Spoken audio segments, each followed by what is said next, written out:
This weekend, we celebrate Solidarity Sunday, the day set aside by the Canadian bishops for the annual collection to support the work of Development and Peace Caritas Canada, the international development and solidarity organization that they founded in 1967.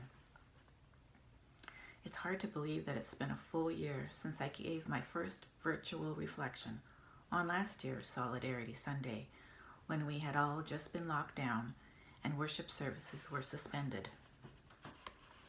Since then, recording weekly reflections online has become normal to all of us in the St. Joseph's Reflections Ministry.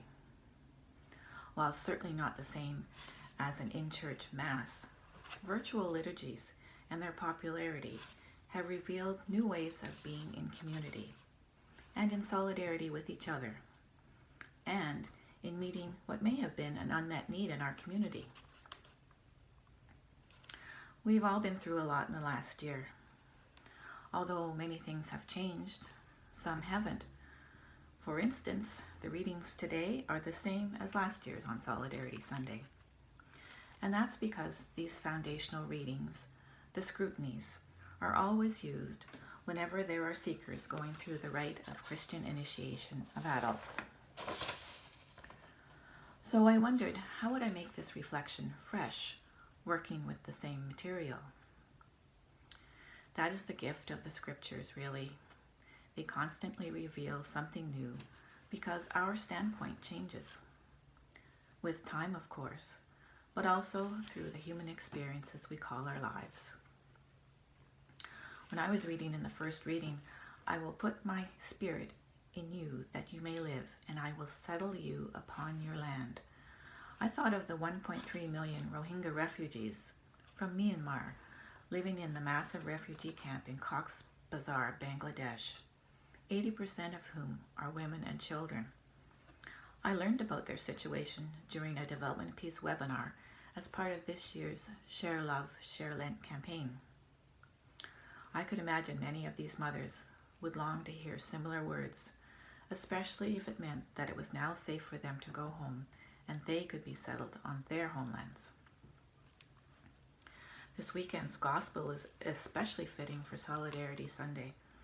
It contains multiple instances of not only solidarity, but fraternity and social friendship, themes both of the work of development and peace, as well as Pope Francis' encyclical Fratelli Tutti, which inspired this year's Share Love, Share Lent campaign, and which we have been studying as a parish for the past couple of months.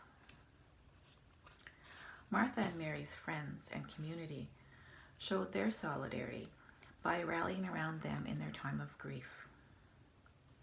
What many of us may have offered to our friends and family impacted by COVID-19, or received ourselves if we have lost loved ones during the pandemic.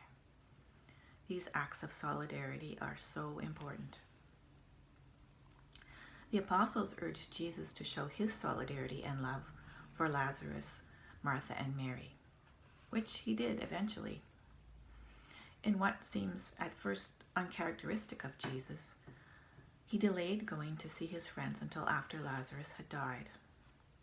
But that was to fulfill a higher purpose, to drive home the message of death and resurrection, dying yet living again with new life. This Lent at St. Joe's has been one infused with many different opportunities to be in solidarity with those we would normally see each week at Mass, and to learn with each other what solidarity means as we go through these pandemic times. In addition to the Fratelli Tutti discussion series, where we listened, shared, and learned together about fraternity and social friendship while staying safe at home, the parish history videos and each week's parish update have opened a portal, allowing us to be in solidarity with our parish ancestors, who I like to think of as our own little communion of saints. And the interviews with the RCIA elect and catechumens have given us a chance to get to know and be in solidarity with those individuals who are soon to join our parish community in a fuller sense. And through all these virtual encounters, hasn't it been wonderful just to see familiar faces without masks? Through the webinars and extensive resources that Development and Peace has provided for the Share Love campaign, we have also learned how thousands of Canadian Catholics are showing their solidarity with the people of the Global South. They do this by advocating for change to unjust societal structures, both here in Canada and abroad, that unfairly affect our brothers and sisters in Asia, Africa, Latin America, and the Middle East. They share their passion for development and peace in the work they do in their parishes and schools. Last week, at a virtual 25-hour fast known as Think Fast, over 1,000 young people across Canada showed their solidarity by fasting for 25 hours and fundraising for development and peace. During those 25 hours, they learned about the struggles facing many communities in the Global South and the amazing partner groups that Development and Peace helps to support. That is impressive solidarity. So, how can you show your solidarity with the most vulnerable in the Global South?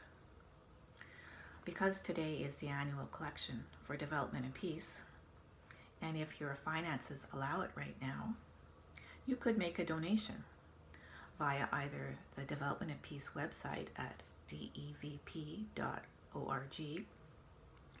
or by using the ShareLand envelope that's included in your parish envelopes box. You could become a member of Development and Peace, joining over 10,000 Development and Peace members working for a more just, fraternal world. This year especially, one of the best ways to be in solidarity is by becoming a Share Year-Round or monthly donor. Your monthly donation, no matter how small or large, will be doubled for the next year, thanks to a special matching fund set up by a number of very generous religious orders, including the Oblates. And if you are already a Share Year-Round donor, any increase you make in your monthly donation will also be matched for the upcoming year. Today's collection is an opportunity to take concrete action, to make into reality Pope Francis's hope that every person lives with dignity.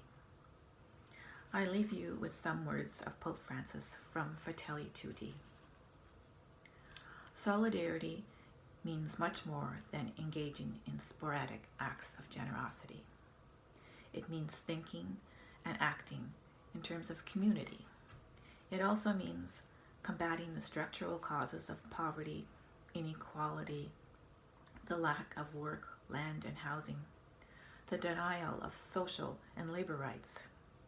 It means confronting the destructive effects of the empire of money.